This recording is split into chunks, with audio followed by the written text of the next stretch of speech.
இங்கே நம்ம ஊரில் பார்த்தீங்கன்னா 3 நாளைக்கு ரெட் அலர்ட் ஆகுமா. நல்ல மழை பேஞ்சிட்டே இருக்குது. இப்போ நல்ல ஒரு சூடாக ஒரு 1/4 கிலோ அளவுக்கு ப்ரௌனி செஞ்சு சாப்பிட்டா எப்படி இருக்கும் சொல்லுங்கள். வாங்க இன்னைக்கு நம்ம ஒரு 1/4 கிலோ அளவுக்கு ப்ரௌனி எப்படி பண்ணுறதுன்னு பார்க்கலாம் நம்மளோட ஸ்டைலில்.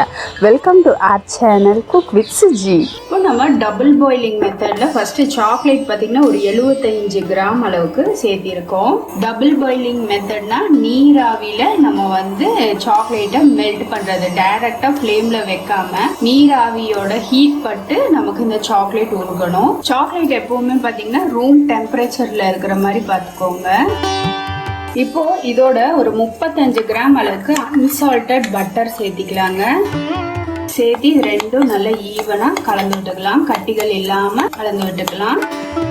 நீராவி பார்த்தீங்கன்னா இது போல் சைடில் போகாதிக்க பார்த்துக்கிட்டிங்கன்னா டக்குன்னு உங்களுக்கு உருகிடும். நீராவி இது போல் சைடில் எல்லாம் வேக்யூம் ஆயிடுச்சுன்னா உங்களுக்கு உருகிறதுக்கு கொஞ்சம் டைம் பிடிக்கும். இப்போ ஃப்ளேமை ஆஃப் பண்ணிடலாங்க. இப்போ சாக்லேட்டும் பட்டரும் பார்த்தீங்கன்னா நல்லா கலந்துடுச்சு. இது வந்து ரொம்பவும் சூடாக இருக்கக்கூடாது, கொஞ்சம் மிதமான சூடு ஆறட்டும். கட்டிகள் இல்லாமல் நல்லா கலந்தாச்சு. இங்கே நம்ம ஒரு 50 கிராம் அளவுக்கு மைதா எடுத்திருக்கோம். இது கூட 10 கிராம் அளவுக்கு கொக்கோ பவுடர் சேர்த்திடலாங்க.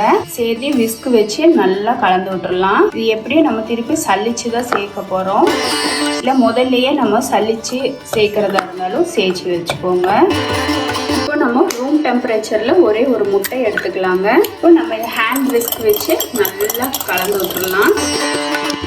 நம்ம 1/4 கிலோ அளவுக்கு செய்யறதுனால ஒரு முட்டை போதுமானது. நீங்க ஹேண்ட் பிளெண்டர்ல செய்யறதா இருந்தாலும் செய்துக்கலாம்.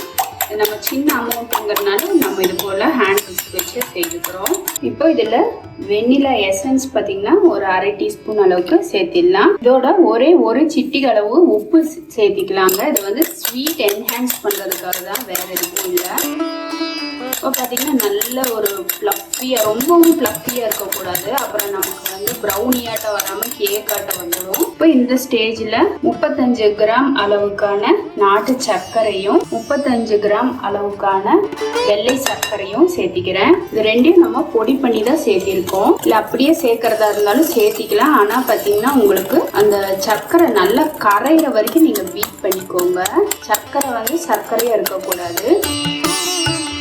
நம்ம இதை ஆரம்பிக்கிற ஸ்டேஜில் பார்த்தீங்கன்னா அவன் இருந்தது அப்படின்னா ஒரு 10 நிமிஷம் 180 டிகிரியில் ப்ரீ ஹீட் பண்ணிக்கோங்க. ராடு பார்த்தீங்கன்னா 2 பக்கமும் உங்களுக்கு ஹீட் ஆகிற மாதிரி பார்த்துக்கோங்க. மேலே கீழே 2 ராடுமே ஹீட் ஆகிற மாதிரி. இதோட கன்சிஸ்டன்சி பார்த்தீங்கன்னா இது போல் ஊற்றணும். இந்த மாதிரி எடுத்தோம்னா சடசடன்னு கீழே விழுகணும். இப்போ இதில் நம்ம உருக்கி வச்சிருக்க இந்த டார்க் சாக்லேட் காம்பனண்ட் அப்புறம் பட்டர் இருக்கு இல்லைங்களா, அதை சேர்த்திடலாம். நல்லா கலந்து விட்டுடலாம். இப்போ கலக்கும் போது பார்த்தீங்கன்னா உங்களுக்கு அப்படியே கட்டி ஆகிற மாதிரி இருக்கும், பயந்துக்க வேணாம்.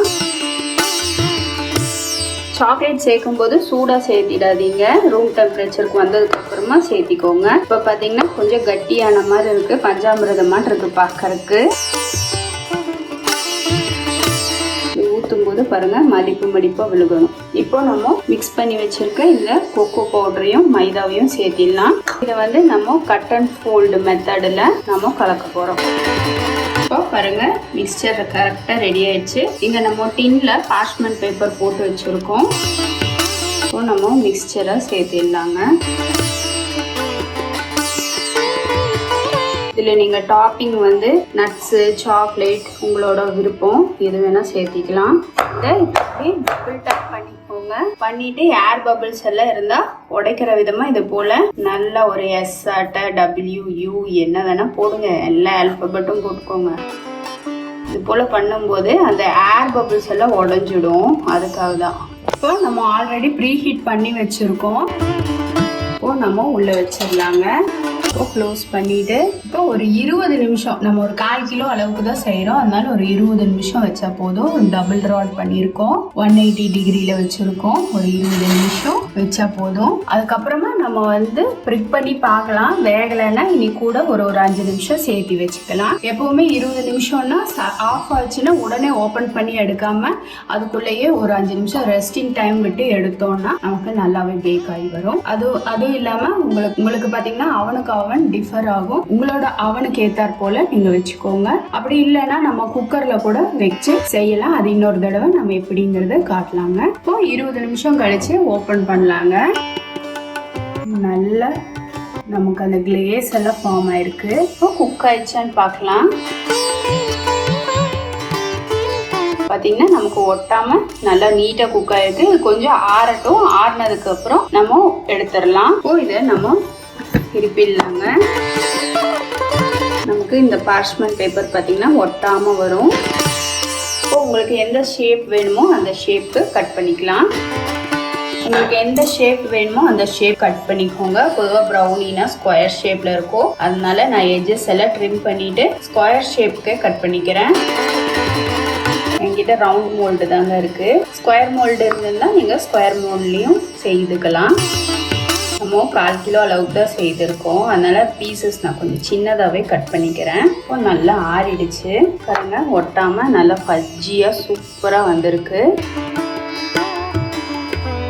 பெருசா இருக்கிற இந்த பீஸ் எடுத்து பார்க்கலாம். பாத்தீங்கன்னா நமக்கு பார்ச்மெண்ட் பேப்பர்ல ஒட்டாம ரொம்பவே சூப்பரா வந்திருக்கு பாருங்க. லைட் வார்மா சூப்பரா பஜ்ஜியா இருக்கு. இந்த கோட் பாருங்க எந்த அளவுக்கு சூப்பரா இருக்கு.